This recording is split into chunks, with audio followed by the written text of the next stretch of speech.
जय हिंद दोस्तों, कैसे हैं आप लोग। आशा करते हैं कि आप लोग अच्छे होंगे, स्वस्थ होंगे, मस्त होंगे और आप अपनी तैयारी बहुत अच्छे तरीके से कर रहे होंगे। दोस्तों आज हम लोग पढ़ने वाले हैं भिन्न, फ्रिक्शन, यानी फ्रैक्शन या फ्रैक्शन सर्कल्स, इसको हम लोग बोलते हैं।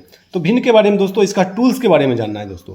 भिन्न वह संख्या होती है जो पूर्ण एक भाग को दर्शाती है। दोस्तों ये आपका भिन्न है, जो वह संख्याएं हैं जो पूर्ण एक भाग को दर्शाती है। उदाहरण के लिए दोस्तों, हम आप जानते हैं कि घर में रोटी बनती है तो रोटी गोल होती है और ये पूरा सर्कल एक भाग इसका भिन्न कहलाती है। क्लियर है दोस्तों, ये एक भाग हो गया दोस्तों, ये भिन्न। ये आपका कितना हो गया दोस्तों, एक भाग इसका फ्रिक्शन हो गया। ओके, भिन्न वह संख्या होती है जिसमें अंश और हर दोनों होती है। क्लियर है, भिन्न वह संख्या होती है जो वो पूर्ण भाग एक को दर्शाती है। ओके, चलिए ये एक भाग आप लोगों ने जाना।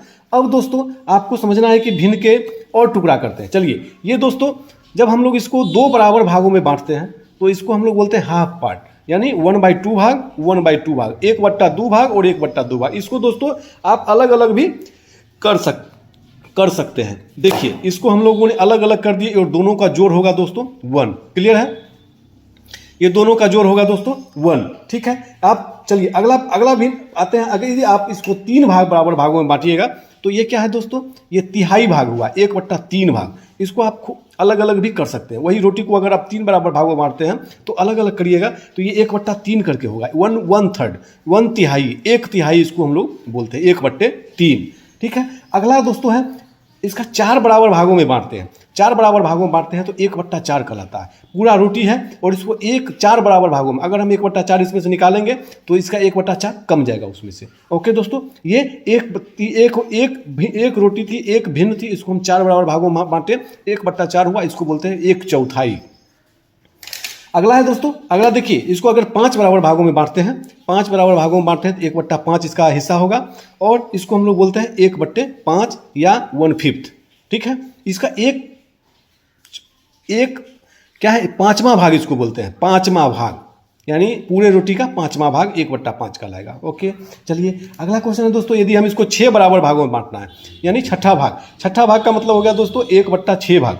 1/6 भाग को हम लोग 1/6 लिखते हैं, 1/6 बोलते हैं इसको, यानी 6वां भाग। ठीक है, चलिए अगला क्वेश्चन दोस्तों इसका है या 8वां भाग। 8वां भाग आप इसको बनाते हैं, 8वां भाग हो गया 1/8, 1/8 करके निकाल लेंगे।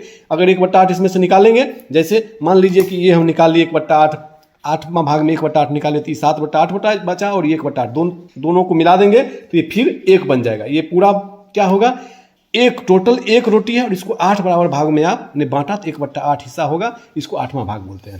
चलिए अंतिम लास्ट है 10वां भाग। इसको यदि हम 10 बराबर भागों में बांटते हैं तो 1/10 करके 10वां भाग होता है। इसको आप निकाल लीजिए, यानी देखिए इसको आप अलग अलग करिएगा तो इतना शेयर क्या है, ये आपका 1/10 वो होगा, 1 2 3 4 5 6 7 8 9 10, यानी 10 बराबर भागों में ये आपका बट गया। चलिए अगला क्वेश्चन है दोस्तों, अगला 12वां भाग में यदि बांटना है। 12वां भाग में देखिए ये हो गया 1/12, 12वां भाग। इसमें से एक भाग आप निकाल सकते हैं। अगर उस रोटी को 12 बराबर भागों में बांटना है 1/12 पढ़ते हैं। ठीक है, चलिए थैंक यू, बाय बाय। कैसा लगा कमेंट में जरूर बताएं।